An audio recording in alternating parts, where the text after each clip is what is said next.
Bawo ni an lamɛnbaaw aw bɛɛ lajɛlen aw ni sɔgɔma. Bi ye tarata ye octobre kalo tile 14 san 2025. An ka kunnafoni mina taa n'an ye yanfɔyilakaw fɛ yen sanubɔyɔrɔ min bɛ n'o ye fabula maaw ye. Olu ye baara bila kɛ kunungo k'u ka dusumakasa yira sabula u ka maa dɔw gɛnna ka bɔ baara la. Tajiko ale kumaw bɛ senna hali bi. Kɔlɔlɔ minnu yera a la yɔrɔ caman na an n'an da don o la. An sɔngokaw olu ka kuran o segira ka na nka Koro ani Masina olu bɛ dibila nin waati in na. Min ye kurantigɛ in ye ale ni tajintanya in o kɛlen ka feerefɛnw sɔngɔ yɛlɛ kosɛbɛ Kulukorokaw olu fɛ yen. Jamanakuntigi kalata min bɛ Kamerunkaw fɛ yen Bakari Chiroma a ko k'ale sera dɛ. Gaza kunungo tile kelen Palestine ale ni Israel ka ko bɛ se ka ban cogo min. Donald Trump ale kɔni ye tile kelen kɛ a waati fɔlɔ a y'olu kɛ Israelkaw fɛ yen u ka wasabulon kuma na a taara kɔnɔna na a taara kuma ye ka sɔrɔ ka taa baara kuncɛ Egyptekaw fɛ yen Sharm el Sheikh min bɔra o kɔnɔna na an na o da tulo kan farikolo ɲɛnajɛ la min ye Cap Vert ye a kɔni ye balanako kɛ nka a ma balanen na balontan ye min ye tɔgɔtigi ko tɛ tuguni seko de don kɛnɛ kan ni ye nin jamana ye n'o tɛ u ni jamana min bɛ poule la keba Cameroun b'a la ye o Cap Vert kɔni ye koba kɛ Cap Vert min yɛrɛ siɲɛ fɔlɔ ka taa Coupe d'Afrique la o kɛra 2013 an kɔrɔ ya keba nin y'a siɲɛ fɔlɔ fana ka taa Coupe du Monde fana na baara dɔrɔn de don i cɛsiri ka baara kɛ ɲɛmɔgɔ ɲumanw ka k'i bolo i bɛ jaabi sɔrɔ fura fosi tɛ a la donc Cap Vert kaw kɔni bɛna taa Coupe du Monde na an b'a fɔ sa n ko u bravo cɛsiri de don nin y'an ka kuma la kumabaw ye bi sɔgɔmada in na sɔɔni san bɛna na wɔlɔma a bɛ se ka faamuyali sɔrɔ a la cogo min na.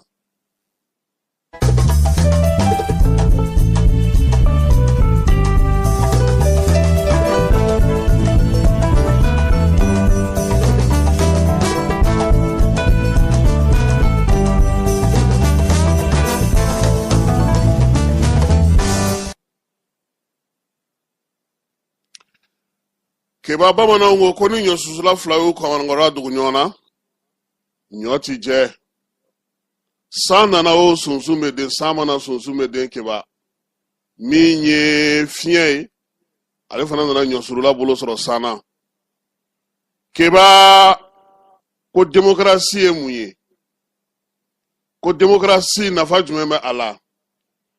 min bɔra Gɛrɛsikaw fɛ yen ni o ye a laada ye n'o y'a sunkɔrɔla ye n'o kɛra baarakɛla ye Athènes kɔnɔna na keba ko jama mana jɛ ka maa min sugandi k'an k'an wasa don o la o ka an kungow ɲɛnɛbɔ k'an ka sɔn o ka taabolow ma k'an ka sɔn o ka kow kɛcogo ma keba o min bɔra Gɛrɛsikaw fɛ yen ni a fɔra ko jama bɛ taa maa min sugandi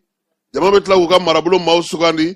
k'u ka kin ɲɛmaaw sugandi jama b'u ka sigicogo bɛɛ lajɛlen fɔ baara kan ka dan tigɛ cogo min keba k'o bɛɛ sigi sen kan nansara jamanaw y'o de ta k'o kɛ u ka baarakɛla ye diɲɛ kɔnɔ mara kɛcogow ka ca keba jamana dɔw la masakɛw de bɛ yen premier ministre b'a ta olu ka dabada ma sabula masakɛ ale de ka kuma bɛ lamɛn yen président ko kuma tɛ yen élection ko kuma t'o la masakɛ kɔni bɛ ka masakɛ golo ka fɔ ni ala ka kalifa sera a ma don min na min ye premier ministre ye o bɛ se ka falen k'o yɛlɛma o masaw bɛ yen hali bi keba fanga dɔw bɛ yen masakɛw fangaw tɛ u sigilen don ten u ka laada n'u ka tabiyaw ka diɲɛ yɛrɛ kɛcogo la min ye masa dɔw fana bɛ yen keba bolokɔrɔta y'u sigi nka u ka bolokɔrɔta kɛcogo ni anw ka bolokɔrɔta kɛcogo tɛ kelen ye bɛɛ ti jɛ ka taa maa ta maa mafalenw maa hakili sigilenw maa minnu bɛ ko dɔn ka ko kɔrɔ dɔn olu bɛ maa ta keba démocratie hakili a nana anw ka farafinna bankun kan ya 1990 sanw na a wolola mun na anw yɛrɛ jakojugu a da kɔnɔ an ko bɛɛ jɛ fanga de y'o fɛn ye bɛɛ bɛ se ka jɛ fanga la de damu fanga ni bɛnkan fanga bɛ se ka sigi keba nka bɛɛ tɛ jɛ fanga la keba ne ka faamuya la démocratie fanga bɛ maa min na o ka fanga don n bɛ misali caman de d'i ma diɲɛ kɔnɔ hali n'o y'a sɔrɔ min ye jamana dɔw bɛ yen olu kɛcogo n'u ka ko taabolo n'u ka tabiyaw kɛcogo olu sera ka matarafa nansara jamanaw kan nga diɲɛ fan o fan keba ni fanga t'i bolo ni sɔrɔdasi t'i bolo ni ɲɛjɔ wɛrɛ t'i la maaw b'i kɛ batɛmɛsira ye keba ko démocratie a nana anw fɛ yan anw ye min ye démocratie la an b'a fɔ fanga maracogo min don k'a man ɲi an b'a fɔ ko a tɛ se ka baara kɛ an b'a fɔ k'a ma fɛn ɲɛ hali an yɛrɛ fɛ yan jɛnatigɛ fɛn o fɛn keba n'i y'a ta ni ɲuman b'a la kolon dɔ b'i ye a la nka anw ka degun de barika bonyana a ko in na kosɛbɛ sabula a nana ni mun y'anw fɛ yan o ye milliardaire tigiw ye o ye parti ka papier ye o ye parti ka tɔndenw ye o ye parti ka maire ye o ye parti ka députés ye olu de bɛ jɔyɔrɔ sɔrɔ olu de bɛ taa yɔrɔ sɔrɔ fɛn bɛɛ lajɛlen bɛ kɛ olu de ye wa n'olu ye min fɔ k'an ka sɔn o ma sabula k'u gagné kalata la keba maa min bɛ ko dɔn maa min bɛ ko kɔrɔ dɔn maa min b'an ka tabiya dɔn maa min b'an ka taabolo dɔn ayi o si tɛ jate e ka se dɔrɔn ka daɲɛ fila daɲɛ saba sigi ɲɔgɔn kan nanzarakan na keba wuyo e de kalannen e de bɛ ko dɔn a jagojuguw da f'u yɛrɛ b'a fɔ ko CV b'e bolo wa e tɛ ɲininka tuguni i bɛ se min na i ka tabiya t'i lajɛ i ka taabolo t'i lajɛ i ka dɔnko t'i lajɛ i ka seko t'i lajɛ i ka kabila t'i lajɛ i ka foyi t'i ta ba la f'i ka tubabukan in de fɔ a ka dɔn k'a fɔ k'i y'o kalan kan fo ka se yɔrɔ jan na f'an yɛrɛ bɛ to k'a fɔ ɲɔgɔn ma ko ah il est cultivé hein le mec là ben dis donc il tient kaba k'an nɛgɛ k'an ban an yɛrɛ la pewu an ka dugutigiw ka maracogo an ma sɔn o ma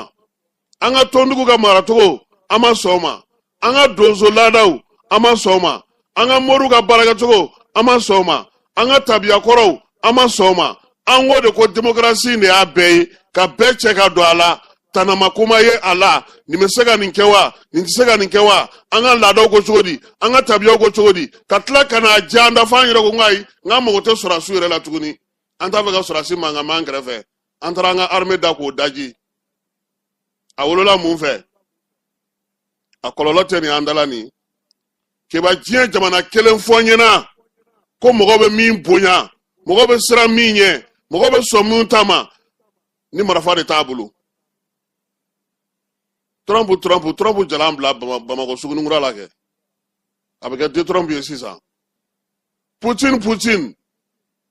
se min b'a ye o de don keba min ka bon ka girin tɛrɛ min bɛ se fɛɛrɛ bɛ min bolo o de ka ɲi keba démocratie a nunjuru bɛ maa minnu bolo minnu y'a labɛn minnu y'a dilan minnu y'a sinsin anw kunna a kɔlɔlɔ wulila u fɛ yen fɛn min kɛra Faransi nin waati laban in na keba n'i y'a kɛ farafin jamana fɛ saba sɔrɔ marifatigi dɔ y'i sigi wa olu tubabukɛlaw olu b'o marifatigi fana labɛn ka tila ka fɔ he cɛ a ye ninnu bɔ yen a k'aw sigira a ka wagati dɔ k'an ka mɔgɔ wɛrɛ ɲini wa olu de b'u ka mɔgɔ ɲini tuguni ka na n'o ye kalata fana hali n'o tigi bɛ fini waa kaana de ka kɛ ɲɛmɔgɔ ye o bɛ sigi an ka adamadenya bɛ min an ka maanifinya bɛ min an ka ko kɛcogo bɛ min an ka maa kodɔnnaw bɛ min an ka ziiri dumatigiw bɛ min an ka tabiya dɔnba ɲumanw bɛ min keba ka diɲɛ bɛ girin ka taa nin ko in de la a démocratie yɛrɛ koya kojugu keba Amɛrikaw yɛrɛ sanu na sini ko ne hakili la dɔw fana taara jɔngɔnna ɲɔgɔnna k'u fɛ yen dɛ o bɛɛ taa démocratie kelen nka n'a kun kɛra farafinna yan u tun bɛ cogoya wɛrɛ fɔ a la farafinna an ka sɔn démocratie ma o ye tiɲɛ ye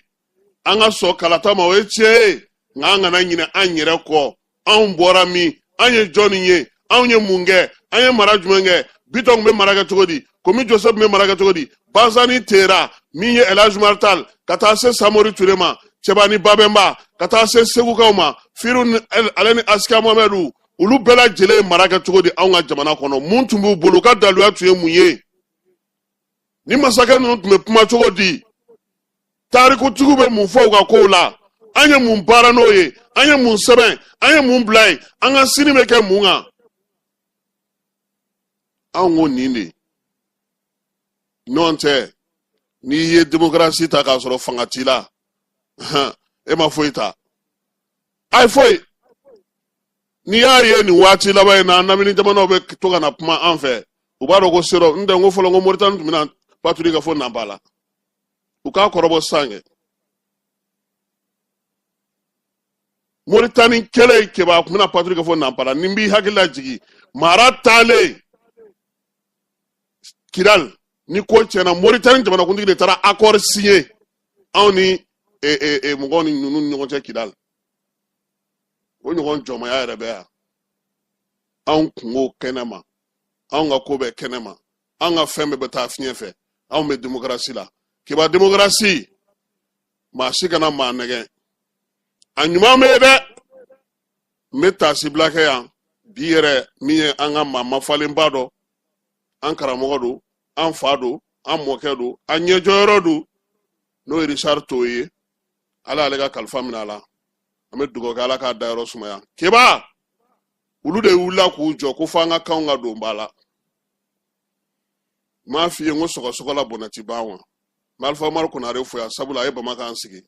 Bamanankan sigilen a ye si solo ninnu wele a ye Bamanankan don ba la kiba i ye fɛn o fɛn mɛn balontan kan na Bamanankan na bi si solo ni Abdourazak don mun y'a kɛ démocratie an sɔnna o ma nka a kɔlɔlɔ kɛra mun ye anw fɛ yan kiba minnu bɛ fanga la olu de b'u diya olu de ka sara ka ca président ka sara ka ca premier ministre ka sara ka ca ministre ka sara ka ca institution ɲɛmɔgɔw ka sara ka ca a bɛɛ ta i k'a bɛɛ jateminɛ i ka tila ka jamanadenw lajɛ k'u bɛ kule la o jamana kelen kɔnɔ président de la république n'i y'a ka sara ta k'a jateminɛ kiba i bɛ masaya segin ala ma premier ministre n'i y'a ka sara ta k'a jateminɛ institution ɲɛmɔgɔw o tuma na juru ni nana n'o ye ni démocratie tɛ ka tila ka mɔgɔw sigi tuguni olu fana kɛrɛfɛ a kelen o kelen conseils bɛ yen cabinets bɛ yen attachés ni détachés ni dafu n'a kirikaraw caman baden dɔw yɛrɛ bɛ taa baarakɛyɔrɔ ninnu hali u t'a dɔn u bɛ min kɛ walayi bureau dɔw bɛ yen i bɛ don a kɔnɔ i t'a dɔn a tigi bɛ min na yɛrɛ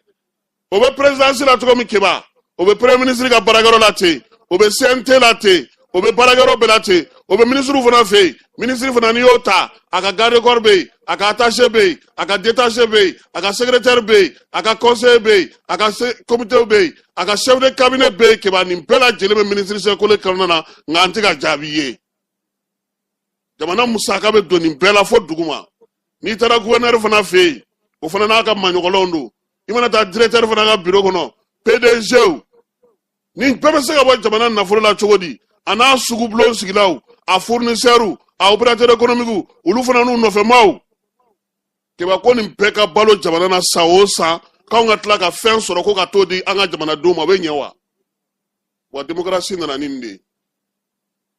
a kɔni ye min tiɲɛ anw fɛ yan ni bɛɛ jɛn'a ma ni bɛɛ sɔnn'a ma fɛn min n'a y'o tiɲɛ ni hali Alpha Umaru Konare yɛrɛ sɔnn'a ma o ye kalan ye i b'a fɛ ka jamana o jamana ta tiɲɛ a ka kalan ta tiɲɛ anw ka kalan yɛrɛ an t'a dɔn a donna da min fɛ ka bɔ da min fɛ an t'a dɔn an ye sira min yɛrɛ ta yɛrɛ hali bi an t'a dɔn an bɛ ka min kɛ kipiki erene kirikarakiri dɔ bɛ na ni warinin dɔ ye muso kana gosi bolokoli kana kɛ tan an bɛ nin bɛɛ kalan kɛ an yɛrɛ ka tabiya an taabolo an ka danbe bamananya tɛ sɔn mun ma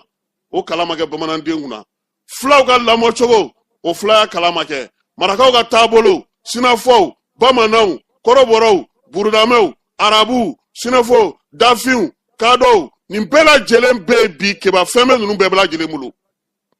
bawutumaw dɔ bɛ fulaw bolo toguna bɛ yen bulon bɛ yen miyankaw bɛ yen u n'u ka taabolow marakaw kɔni kɛrɛbɛ tɛ sabula den ka lamɔ bɛ daminɛ k'a b'a bange daminɛ a bangena olu b'a ta ba la ye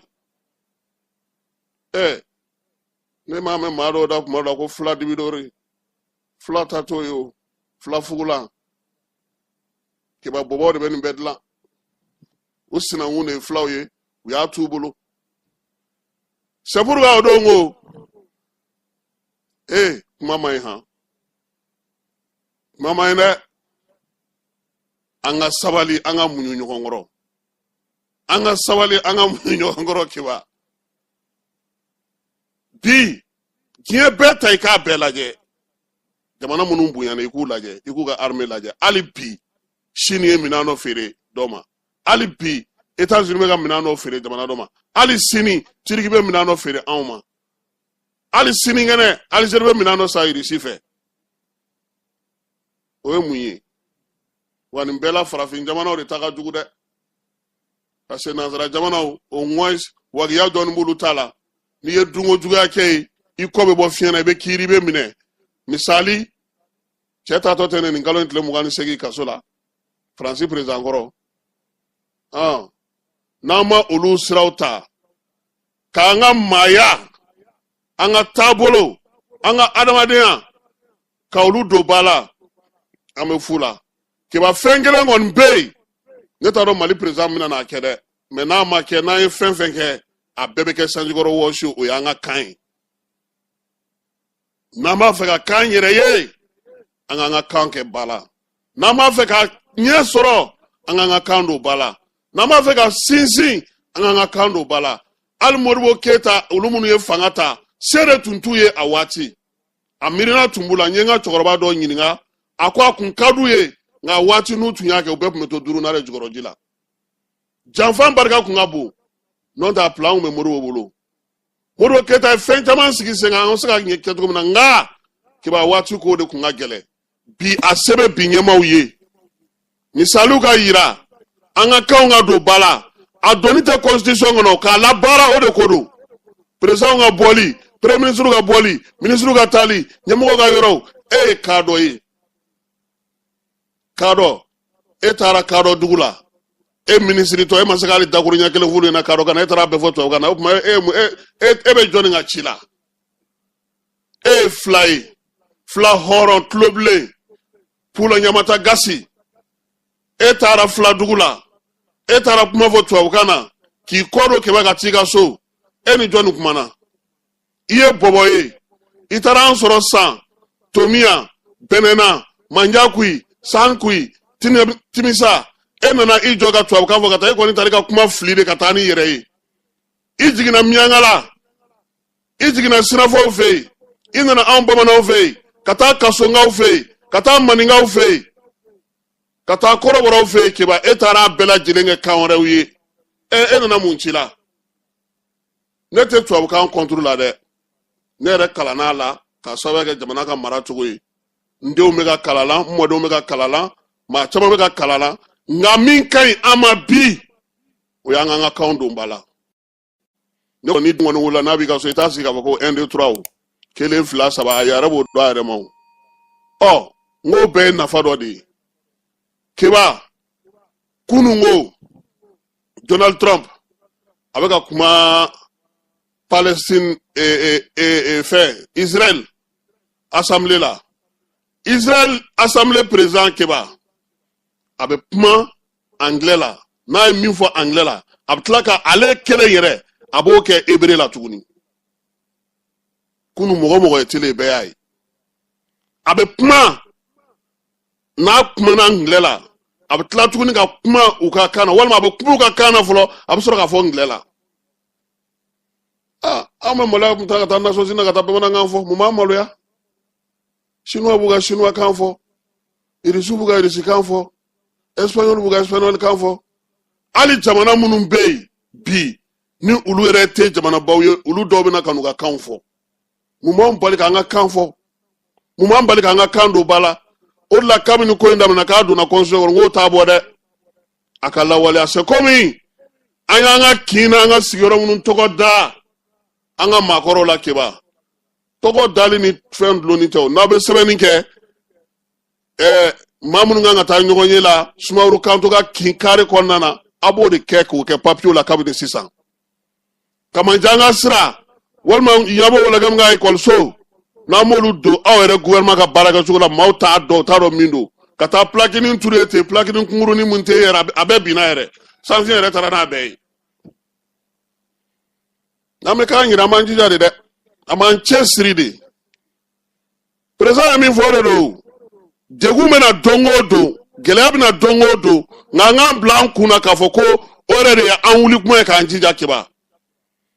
kasaki ka gelaya yelema ka ken na fay ima fanga se odila wati gelema ko de ki nerebe doye ala ngandingo aka ko so datugu kran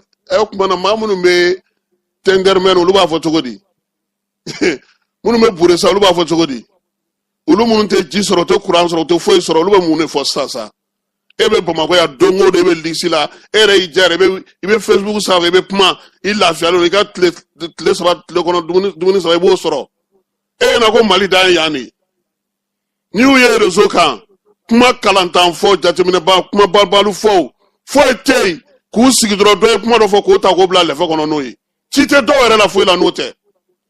aw ko ka jamana jo aw sigi no ka mo to tigelma aw te bara ere la ere ni yeni keta ni ngumanga fota ni nganga keta anyuma mi ere te wuli ko kesawa bololo de laga ma ke fe sigile ya ibe fe no de blaga mu me mo nafa ubi yoro nyini ubi la dege ibitanye ifuna be fe soro na kitage dongoro karsa ni fo manye ni kerata aflila ay ni keta ka sura ala dowla utenye yini ni ke ube kondron griu be afo nyire ba foti hakli reti baraka dola so mare na mba feka ni foke ba anga nyema ka so jamana don so no ni wati na nyema ka so siramunun tara uku sinsin Allah wala alika mamunu be ni jorobu bolo uka so uka dobu ka sarawu ka musakawla uka so uka dobu ka barake boro mogola mamunun ti barake ma fo bere pasali ni mi influence eta ni ko sogolo to no ngata kiba to abujate do non de president e ka barake ro matanu wolon vla ma kemani ko o bebe so ka mogonye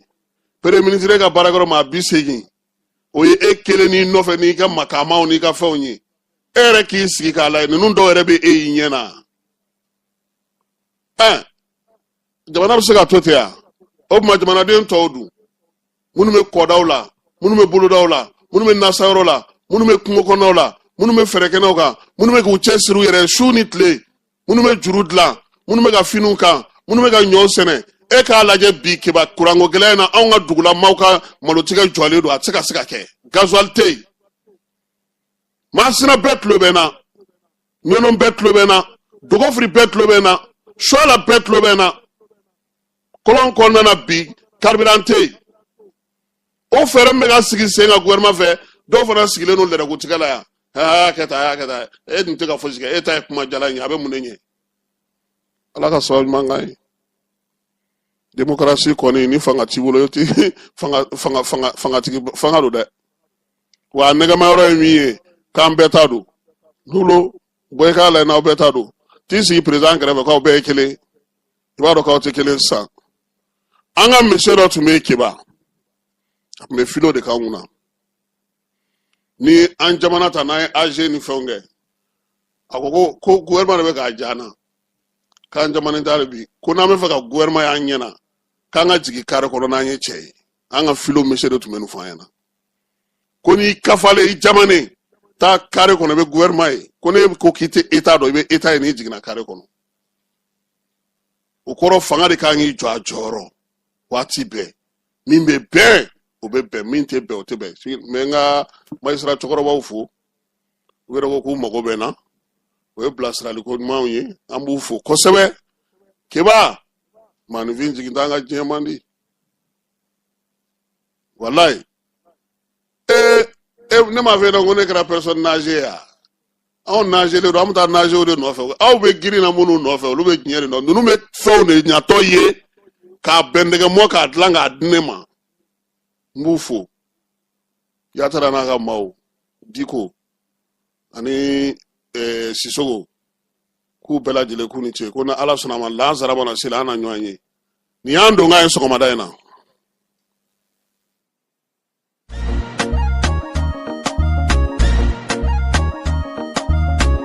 au bisimila hotel lafia la niko hotel lafia wulikano bolodale do walasa aw be se ka lafiya sɔrɔ cogo min na ani hakilisigi aw ka séjour la anw fɛ Mopti yan kɛrɛnkɛrɛnnenya la Mopti Sevare ka kɛ ni kurantigɛtigɛ ye min ye hôtel lafiya Sevare ale ye wulikajɔw boloda ka se ka min ye awa fɛɛrɛ kɛrɛnkɛrɛnnen dɔw ta walasa aw be se ka lafiya sɔrɔ cogo min na aw ka séjour la hôtel kɔnɔna na n'o ye ka panneau solaire installé min ye kurantigɛtigɛ o degun aw kana o ye séjour la l'hôtel yɛrɛ kɔnɔna na réservation ka kɛ kabi sisan min b'a to aw be se k'aw ka séjour kɛ k'a sɔrɔ tɔɔrɔ tɛ aw kan degun tɛ aw kan hôtel lafiya Hôtel Lafia ale filɛ ni Sevare Bangetaba yanni ka se aéroport sirafara ma station laban i kiniboloya fan fɛ i bi jigi o kare fɛ mètre 200 bɔɲango Hôtel Lafia ale cokolen bɛ i kiniboloya fan fɛ i bi se ka weleli kɛ nɛgɛjuru siraw fɛ 21 42 14 11 76 01 01 98 66 78 72 04 Hôtel Lafia référence do.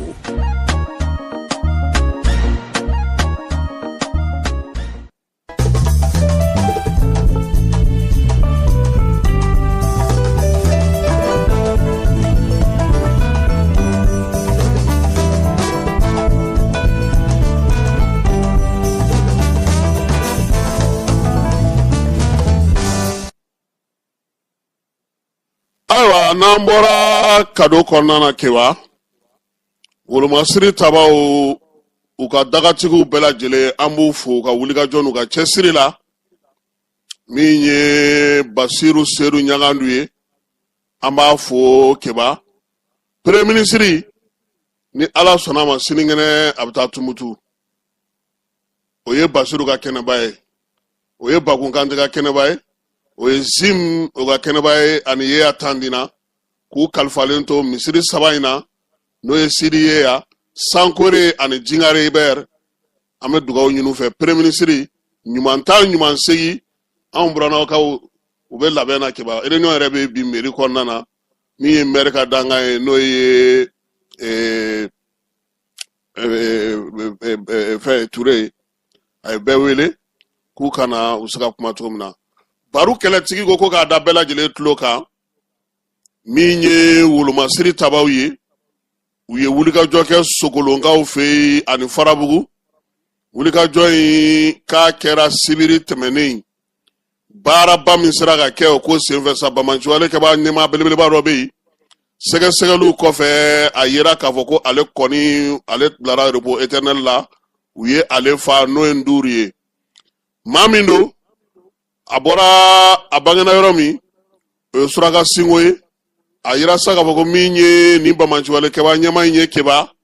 jan ka dɔgɔ bingani ka dɔgɔ maafa ka dɔgɔ ni waati laban in na n'a m'o ta k'o ɲɛsin dugudenw ma ale a n'a nɔfɛmaw caman armée olu bɔ baara la Sogolo ani Farabugu ni ɲɔgɔn cɛ min ye Ɲɔnɔ mara kɔnɔna na wulikajɔ in yanni ale cɛ Bamanciwa kɛba ɲɛnama dɔ fana tun bɛ yen n'o ye Boubacar Degogi ye ni armée ale fana bɔ baara la ani AES cɛdenw u ka wulikajɔ senfɛ min ye nin kɛlɛ ɲɛmaa in ye n'o ye Nduru ye ale min falen filɛ ni wolomasiri tabaw fɛ o bɛna na ni degunba ye ka ɲɛsin Bamanciwale Njugawale kɛba ma sabula maa min tun don a kun kɛlen don ka sɛgɛn don ani degun don an ka jamana marabolo in na baro kɛlɛtigi ko sa k'a b'a ɲini an ka jamanadenw bɛɛ lajɛlen fɛ u k'u hakilina kɛ kelen ye wulikajɔ min bɛ armée bolo nin ye segin kɔ tɛ yen tuguni taajɛ su ni tile kibaruya sanumanw sɔrɔli yaasa baara ale bɛ se ka kɛ cogo min na wolomasiri tabaw ka gun kan Mali fantan ani naani bɛɛ lajɛlen fɛ k'o y'u ka laɲini ye Keba min ye an ka jamana kɔnɔna na a bɛ tile damadɔ bɔ sa Bamakɔ a n'a lamini an bɛ se k'a fɔ Mali fan caman tajiko gɛlɛya ale kɔni bɛ yen tajiko gɛlɛya min n'a kɔlɔlɔntan tɛ sabula i bɛ aranw janw jɔlen ye tajitayɔrɔw la Keba su ani tile maanifin bɔlen don u bɛ ka taji ɲini a bɛ maa bali ka taa baarakɛyɔrɔ fana na dɛ a bɛ baaraw senna sumaya a bɛ dɔ bɔ sɔrɔ la a bɛ dɔ bɔ maanifinw ka baaraw olu kɛli la cakɛdaw la kosɛbɛ o la sa min ye sɔrɔ la kɔlɔsibaw ye olu ko k'an ka hakili to o yɔrɔ in na kosɛbɛ min ye kalo musaka ye sɔrɔta ka taa don gouvernement ka wagane kɔnɔ k'a bɛ sɔn ka gɛlɛya ta ka ɲɛsin o ma maa caman ye o kangari da jateminɛ ka kɛ a tajiko la sabula kabini octobre kalo tile 7 fo kana se nin waati ma a bɛ ka caya nka kunungo min ye taji ye 290 tɛ citerne 290 ONAPI ye min fɔ an ɲɛna o donna an ka jamana ale kɔnɔna na Keba Kulukorokaw fɛ yen min ye balo ye o sɔngɔ yɛlɛla kosɛbɛ nin waati laban in na pomme de terre ni ale tun bɛ ka feere Kulukoro 100 ani dɔrɔmɛ 10 bibi in na 120 125 ni m'o bɔ i tɛ kilo sɔrɔ min ye ku ye ale kun ye 80 ye ale taara yɛrɛ sɔrɔ 90 na nin waati in na k'a sɔrɔ waati laban in na 30 ani 70 ani dɔrɔmɛ 5 kun don kalo tɛmɛnen na min ye woso ye woso tun bɛ ka feere 40 dɔrɔmɛ 10 farala o kan feerelikɛlaw ko k'olu nɔ tɛ keba ko maa minnu bɛ taa sanni kɛ sa k'olu de ko sa ko taji kɔni ko a tɛ ka ye o y'a to sa min ye nin feerefɛn ninnu gɛlɛyalen no bi Kulukoro ale marabolo kɔnɔna na Koro ni Masinakaw ko olu bɛ dibi la min ye Koro dugukɔnɔna ye nin y'a tile 20 ye olu ka kuran kɔni o tigɛlen no sabula taji tɛ yen o ɲɔgɔnna kelen fana don Masina kɔnɔna nka Masina ta nin y'a tile 3 ye taji tɛ se ka sɔrɔ énergie maaw ye o de f'u ye u y'a yira sa k'a fɔ ko min ye taji sɔrɔbaliya in ye a kɛlen no ka na ni degun ye bi kosɛbɛ wa min ye ji fana ye n'o ye Somazebu ye o fana tɛ ka sɔrɔ a yɔrɔ la sabula kuran de fana bɛ ji di nin dugu fila bɛɛ lajɛlen maaw kɔni ko sa kurantigɛ ani jitigɛ o kɔlɔlɔ kɔni o ka dɔgɔ olu ka kɛnɛya kow kɔrɔ an'u ka lakana kow kɔrɔ gouvernement ka fɛɛrɛ tigɛ sa a se ye min ye a k'o kɛ yaasa olu bɛ se ka yelen sɔrɔ cogo min keba wulikajɔ kɛra an sɔnko ka olu minnu kun binna dibi la dɔgɔkun tɛmɛnen n'u ka groupe kun tiɲɛna k'u ye taji sɔrɔ min ye kurantigɛ kɔni ye a banna an sɔnkokaw fɛ yen ampulu ni yelenw bɛɛ lajɛlen bɛ ka mɛnɛ min ye dugudenw ye ani feerelikɛlaw bɛɛ lajɛlen ko tare ni na ja olu ye ani sudelikɛlaw olu ye foli kɛ n'an bɔra ye an bɛ taa yanfoyilakaw fɛ yen sanubɔ yɔrɔ min bɛ n'a fɔ ma ko Fabula Gold o baarakɛlaw ye baara bila kɛ kununko k'u ka dusumakasa yira maa 241 maa 290 kan o de gɛnna ka bɔ baara la 100 saradala maa 80 min ye sanu baarakɛyɔrɔ in ye san tɛnɛ n'o kununko u y'u ka dusumakasa yira u y'a yira sa ko olu kɔni tɛna na baara kɛ olu maa damadɔni tɛ se ka sanu baara kɛ wa u ka juru fana bɛ yen n'o y'u ka sara ye o fana dulonnen don u ka ɲɛmaaya so la keba bɛ te fan fɛ an bɛ sɔrɔ ka segin ka na ni mois de la solidarité lajɛlen ma aw minnu b'a fɛ ka voyager k'a sɔrɔ a ma degun sɔrɔ a ka voyage kɔnɔna na compagnie de transport Somatra u y'a kanu ka na ni kari kura caman ye kari minnu dilanna norme kɔnɔna na aw ka lafiya kama a suspension wo a climatisation a siège wo n'i ye kari jɔlen ye foyi tɛ jigin kɔnɔ i bɛ se ka don a kɔnɔna na cogo min na Somatra e ka kari Somatra ne ka kari Somatra anw ka kari o hukumu kɔnɔna na kari ninnu bɛ sira ta don ko don Bamako Segu San Moti Kucala ka taa se Sikaso ma Keɲeba Kita o ma ɲina Yoro di Sahel maaw kɔ ka taa se Kolokani Jijeni fo ka taa se Bɛnma ma Somatra fiɲɛ foroko Somatra ka wuli hɛrɛ la ka se hɛrɛ la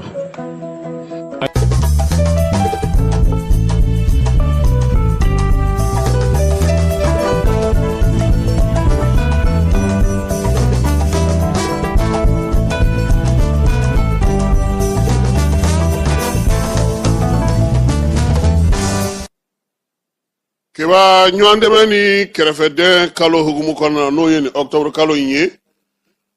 premier ministre n'o ye général de division Abdoulaye Mayiga ye kununko n'o ye ntɛnɛn ye octobre kalo tile 13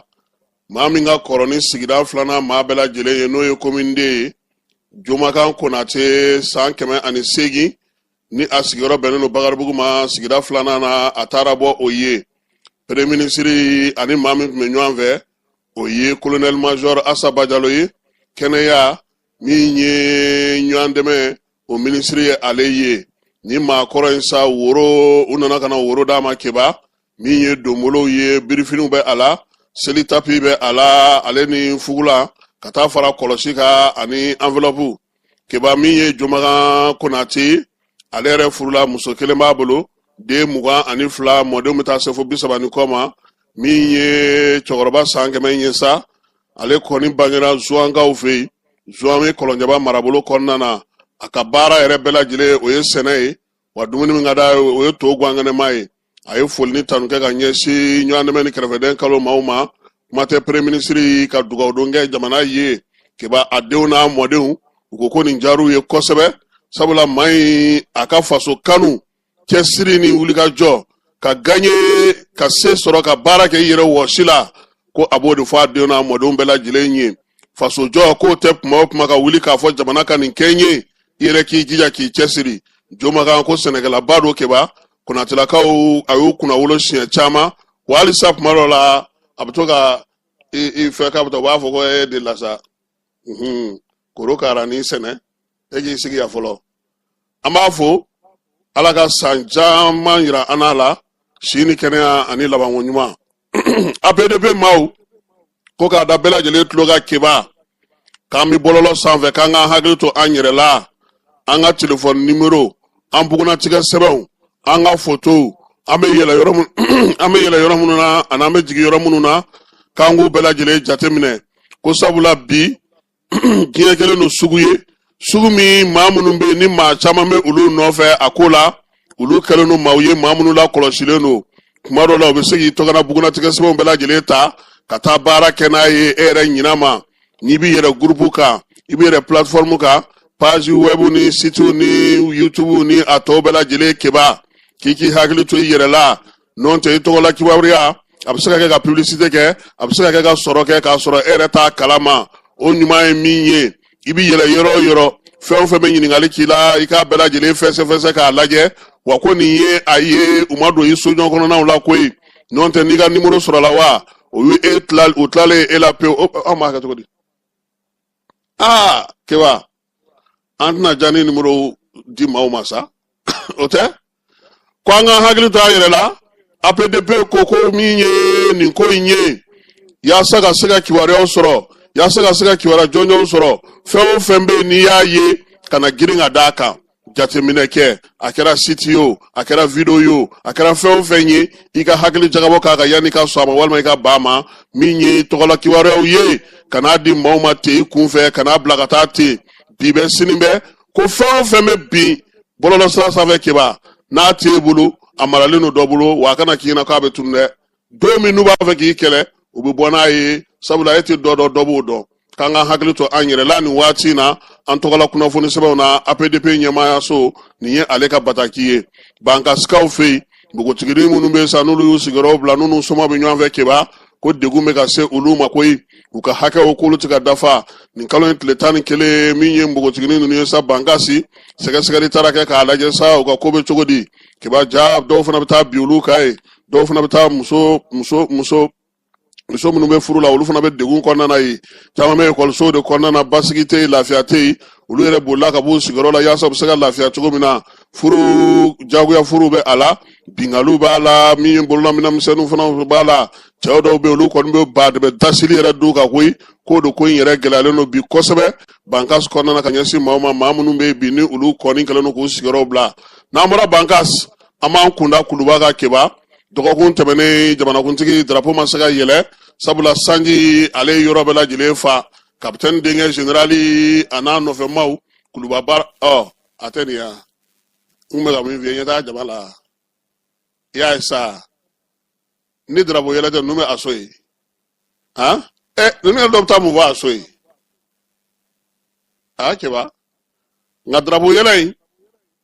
k'a kɛ laada ye kuluba faama sigiyɔrɔ la kalo ntɛnɛn o ntɛnɛn Asimi nana n'o ye an k'o bonya sɛgɛ a ma a kɛkun ye min ye Miriam bɛ drapeau la drapeau nakun ye min ye ani drapeau bɛ min ye an ka jamana kɔnɔ bɛɛ lajɛlen ka se ka o dɔn k'o dɔn ka lakari min ye waleya ye sa a kan ka bɛn ni kɛnɛya sinsin yaasa bɛɛ lajɛlen ka faso kanu dɔ bɛ se ka fara a kan cogo min Asimi ale y'a kɛ ka da o kun kan an bɛ taa fa fɛ an bɛ sɔrɔ ka na kɔkan kibaruyaw la.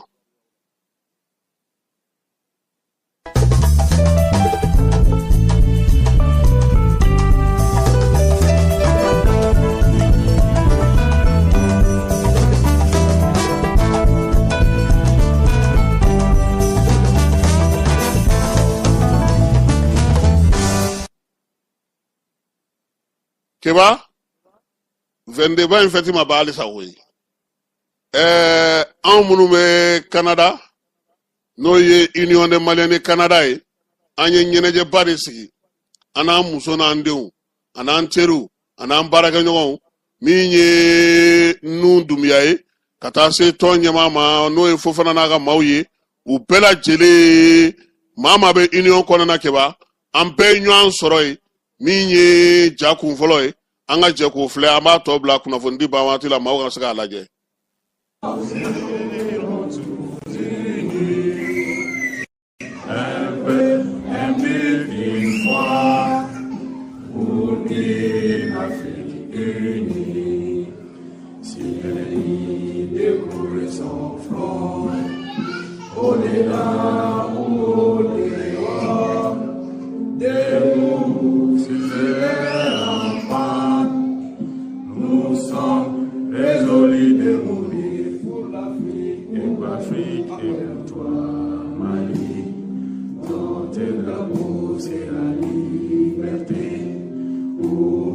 fidèle pour toi, Mali. Notre combat, c'est la l'unité. Au Mali d'aujourd'hui, au Mali de demain, les chants fleurissent d'espérance, les cœurs vibrés de conscience. Donc, c'est lui du Canada passé.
Awa, anatla ka to flala.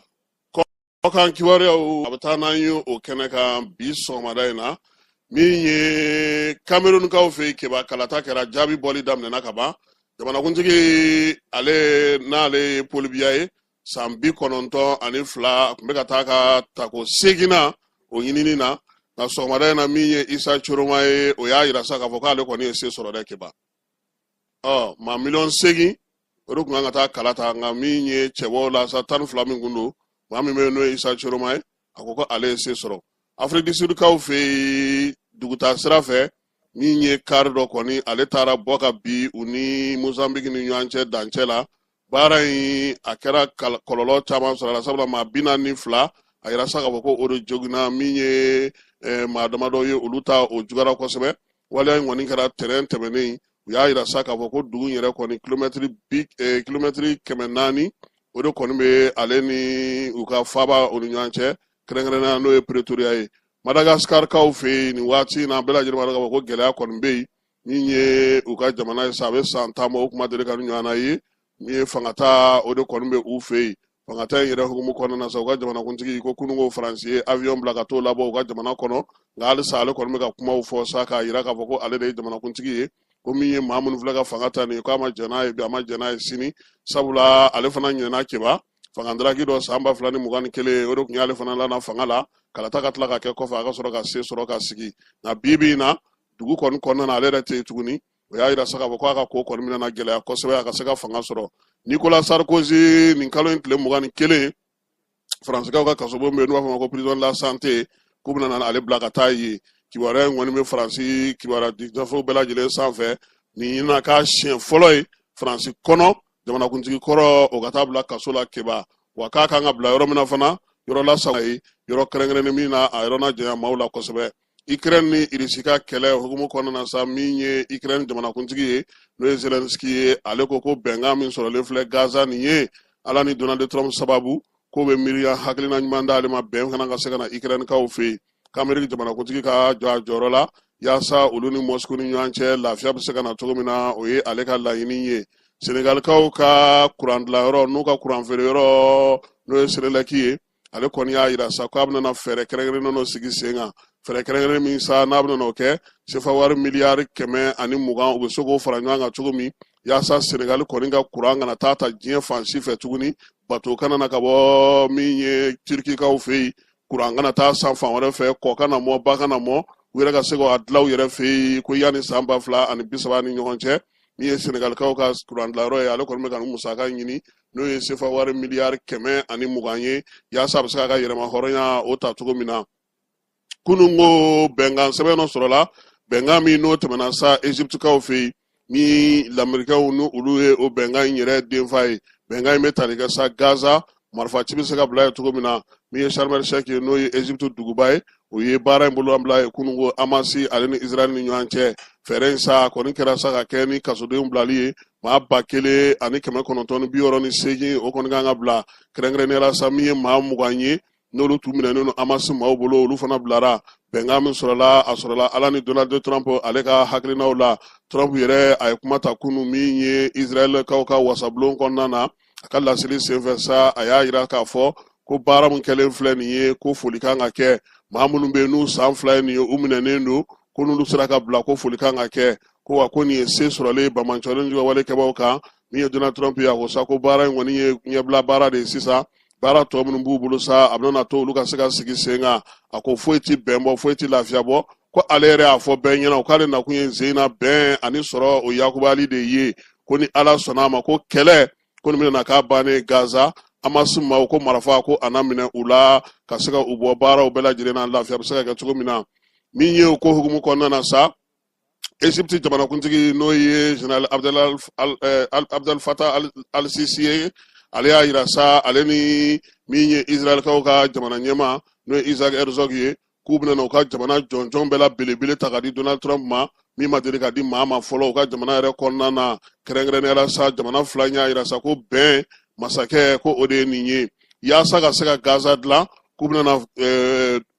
kumaba dɔ sigi sen kan Gaza bɛ se ka jɔ cogo min na o la sa min ye Ngilɛw ye olu kɔni y'a fɔ sa k'olu b'a fɛ k'o lajɛ in sigi sen kan maa minnu bɛ sa n'olu bɛ fɛ k'u sen don o ko la banku ani yiriwalitɔnw k'u bɛɛ lajɛlen bɛ se k'u ka ŋaniyaw olu yira Pakistan ni Afghanistan olu karilen don ɲɔgɔn na nin waati in na u ka dancɛw kɔni kɔnɔna na a ka gwan kosɛbɛ sabula muguciw ni maafaw olu bɛ a ko senfɛ renseignement bɛ Pakistankaw fɛ yen olu y'a jira sa k'a fɔ ko nin waati laban in na kɔni ko jamana wɛrɛw bɛ k'u sen don nin ko in na k'olu de bɛ ka taa min ye Afghanistan dɛmɛ nin ko in na i n'a fɔ jamana minnu bɛ yen bi n'olu ka surun u la kosɛbɛ Faransi ale ye gouvernement kura sɔrɔ Keba nka gouvernement kura in ko motion de censure 2 ko b'a ɲɛ dɛ maa minnu bɛ yen n'olu banna ma pewu ka don a ka gouvernement na olu y'a jira sa k'a fɔ k'olu bɛna bannen don parti socialiste ko wele na ko masa u ka se ka jalatigɛli kɛ nin ko in na min ye Le Cornu a ka nin gouvernement ka se ka baara kɛ Faransi ka se ka musaka kɔni sigi sen kan zen n'o ye a ka loi de finance ye Belgiquekaw y'a jira sa k'a fɔ ko Faransi kɔni bɔra k'a ka maramafɛn min fɔ n'o ye Rafale ye k'o kɔni tɛ maramafɛn ɲuman ye k'olu bɔra ka maramafɛn dɔ sa sisan n'o ye F-35 ye Américains fɛ k'o ɲɔgɔnna tɛ yen bi ko wa k'olu sigilen don k'o kɔnɔ don nataw kɔnɔna na k'o ka ɲi ni Faransi bɛ ka min majamu bi ko F-35 in k'olu kɔni bɛ n'o san min ye Américains olu fɛ Allemagne tasuma dɔ o wulila ye tasuma min wulila so belebeleba dɔ kɔnɔ sa Berlɛnkaw fɛ n'u ka faaba ye maa 32 o de kɔni joginna ko in senfɛ min ye maa 1 ye k'o ta ka jugu kosɛbɛ tasuma in wulikun kɔni o ma dɔn fɔlɔ Américains ko min ye ka maa jɔ k'i fa k'u bɛna segin a ma Donald Trump kɔni y'a kuma fɔ sa ko jateminɛw ka kɛ ko sabula maa minnu fɔra ale kɔ sa olu kɔni kun y'a bila daminɛ o man di ale ye maa maa bɛ nin waati na sa n'olu kɔni fali taara ka ɲɛsin u ma ko ka olu bɔ u ka kasobon kɔnɔ ka na n'u ye yɔrɔ la yɔrɔ min na sa u ka lakana bɛ se ka sabati cogo min na yanni u ka kiiri tigilamaw k'u ta n'u bila dɔn Vladimir Putin ale ka kuma la sera y'a jira sa k'a fɔ ko min ye Irisi jamana ye ko ale ni États-Unis bɛ ka kuma ɲɔgɔnya b'u ni ɲɔgɔn cɛ yaasa min ye Moscou ale ni Kiev ye bɛnkan bɛ se ka sɔrɔ cogo min na Ukraine ale ni Irisi ani ɲɔgɔn cɛ Vietnamkaw y'a jira sa k'olu ka kurunba dɔ bɛ yen n'o ye bato belebeleba ye ko n'u bɔra Irisilakaw fɛ k'o sera olu ka dankun kan min ye bato belebele in ye sa a kɔni nakun ye Vietnam ni Irisi kan k'a lajɛ ka baara dɔ kɛ ɲɔgɔn fɛ farikolo ɲɛnajɛko ni seko ni dɔnko b'a a la min ye kɛlɛkɛminɛnkow fana bɛ a ko la bato in kɔni seri kɛra ɲɛnajɛba ye Vietnam ale kɔnɔna na Chine ni Canada min ye Chinois ye u ko k'u ye Canadakaw ka pankuru dɔ ye munumunu salo la u ka kɔgɔji sanfɛla la min ye ba min bɛ yen n'o ye ba bilenman ye k'u ye kangarida kɛ Canada ye. Canada y'a yirula sa k'a fɔ ko ale bɛ Nations Unies ka baara de la. U y'a yira ni Nations Unies bɛ nin baara kɛ a kan k'a sara Chine la yan'a ka wuli k'i jɔ ko a bɛ ko dɔw kɛ k'u kɔni ka kangarimada ye nin ye siɲɛ wɛrɛ k'u ti kangarida dɛ. Keba Union des Maliens du Canada an bɛ segin ka t'u nɔfɛ u ka ɲɛnajɛ min kɛra 22 hukumu kɔnɔna na an k'a tɔ lajɛ.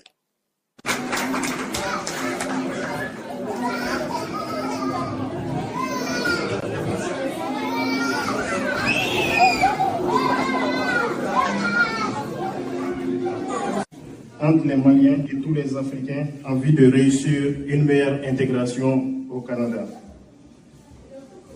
Le Mali,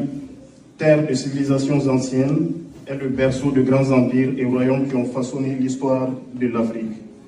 De figures emblématiques telles que Soundiata Keita, Kankou Moussa, Tcheba Traoré, El Hadji Omar Tall, Biton Koulibaly, Damozon Diarra, Tramagan Traoré, Fakoli Doumbia, pour ne citer que ceux-ci, ont marqué cette riche histoire. Vous êtes les dignes descendants et soyez-en fiers. Notre nation qui célèbre la fête d'indépendance est également une nation qui se singularise par la chaleur et l'accueil de son peuple, qui valorise le respect et la solidarité. Donc, mesdames et messieurs, sans plus tarder, je m'en vais vous montrer le vibrant hommage aujourd'hui à nos épouses ici présentes qui n'ont ménagé aucun effort pour la réussite de ce très bel et très beau événement. Donc je vous demande de les applaudir.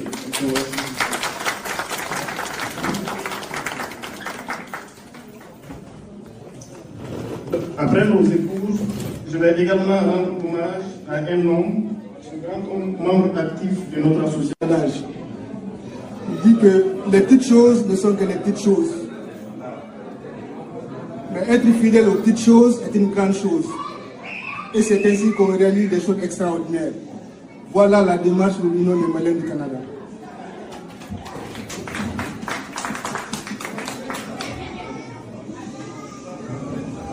Monsieur le représentant du mouvement des jardins partenaire officiel, Monsieur le représentant de Diaspora Action partenaire officiel, à Madame Hélène Bongo Alara, conseillère municipale, représentante de la mairesse de Longueuil, Madame Tourim Niketa, présidente du RPN, retour au pays natal, marraine de l'événement, aux représentants de l'ambassade du Mali à Ottawa, aux représentants du Haut Conseil des Maliens de l'extérieur, aux administrateurs de ICA Ticket Sponsor, chers invités distingués, bonsoir. Hélène Bongo Alara, je suis effectivement conseillère municipale à la ville de Longueuil. Je suis entre autres responsable des relations internationales et présidente du conseil de l'agglomération. Je suis ici, comme ça a été mentionné, au nom de notre mairesse, Catherine Fournier, qui malheureusement ne pouvait pas être des nôtres ce soir, mais tenait à vous saluer et également à saluer les 65 ans de l'indépendance du Mali. Vous savez, la ville de Longueuil est une ville très très riche en diversité.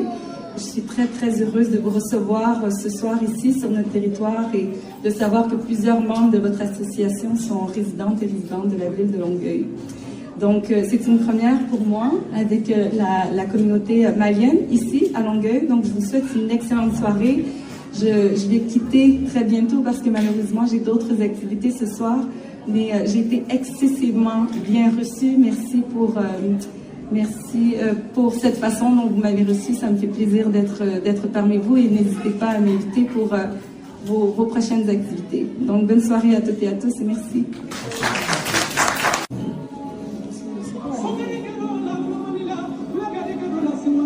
Assalamu alaikum.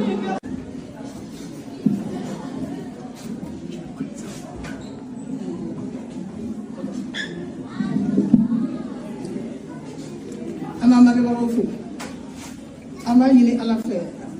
aw fɛn fɛn bi aw la dɛ na mun ma aw natɔ sɔrɔ u kana mɔgɔ si tatɔ sɔrɔ ni ala sɔnna ma inchallah. Moi je suis Madame Touré Aminata Keita.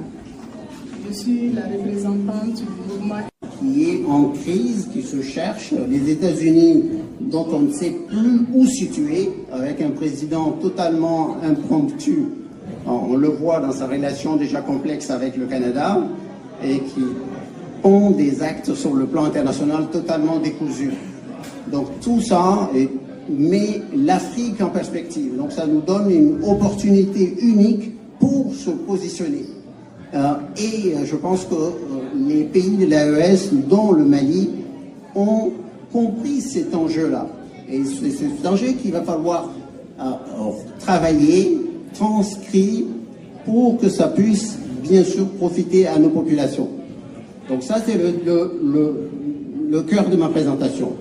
Alors, c'est sûr que non, j'ai intitulé la conférence « Comment se prendre réellement en main ». Pourquoi? Parce que les défis qu'on a aujourd'hui dans l'espace sahélien, malien, africain, sont des défis d'indépendance, des défis...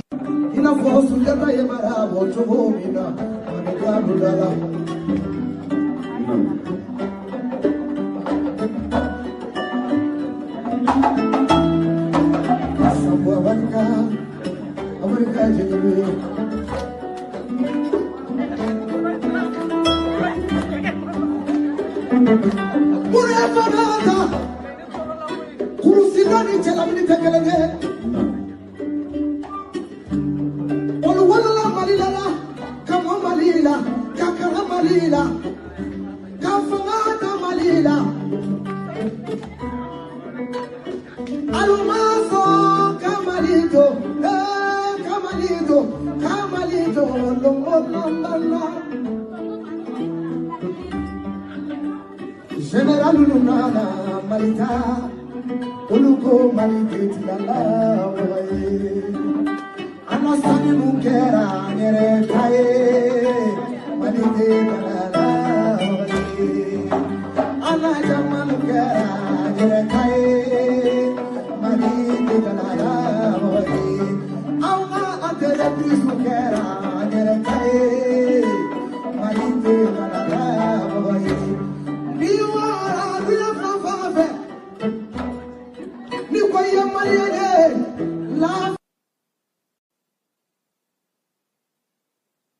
Ayiwa nin kun ye Union des Maliens du Canada ale ka 22 septembre ɲɛnajɛ Mali ka yɛlɛma hɔrɔnya san 65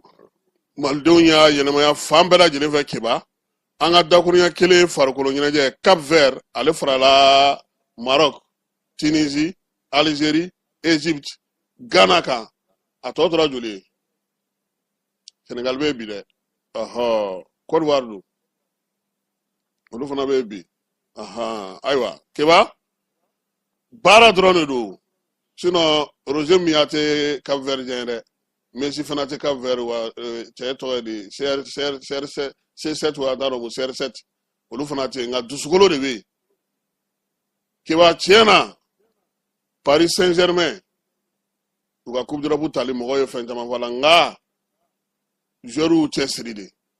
tɔgɔbatigi foyi tun tɛ yen u ye tɔgɔtigiw ta u ye Messiw ta ka Neymarw ta ka Mbappéw ta ka diɲɛ fɛn bɛɛ kɛ nka u ka denmisɛnninw sɔnna k'u ni di san min u mago bɛ min na u y'a sɔrɔ farikolo ɲɛnajɛ tɛ la fɛn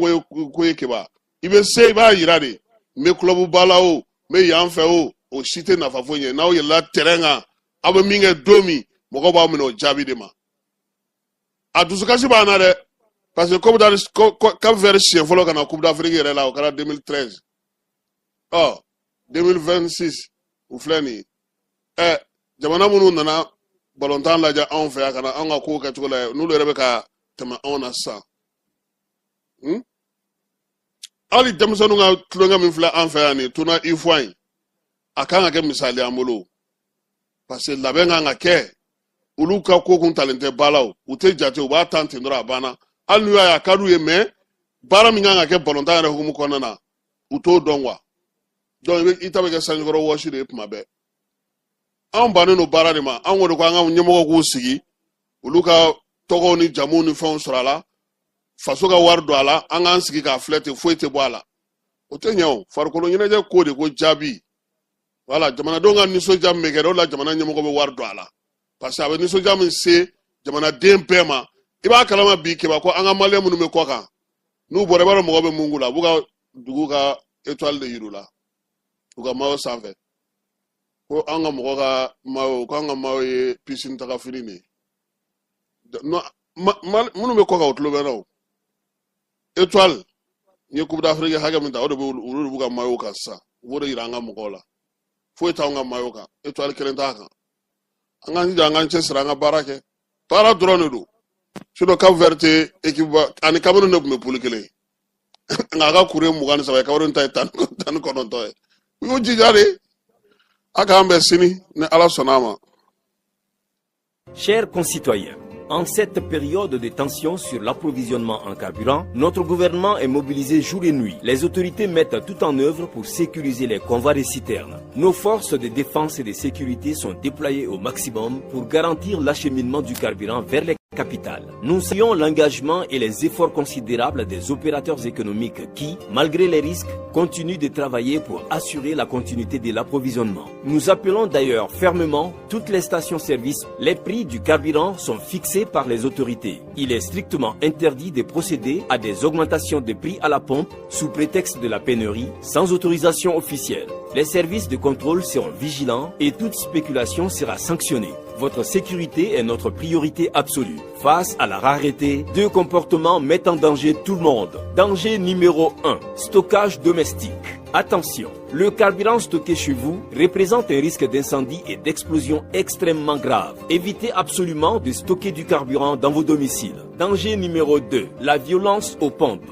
Dans les stations-service, abstenez-vous de toute bagarre ou bousculade. Ces produits sont hautement inflammables. Respectez l'ordre et le calme pour la sécurité de tous. Rendez-vous uniquement dans les stations-service en respectant scrupuleusement les consignes de distribution. Faisons preuve de discipline et de patience en adoptant ces gestes de sécurité. Nous surmonterons cette épreuve. Les efforts pour un retour à la normale sont constants.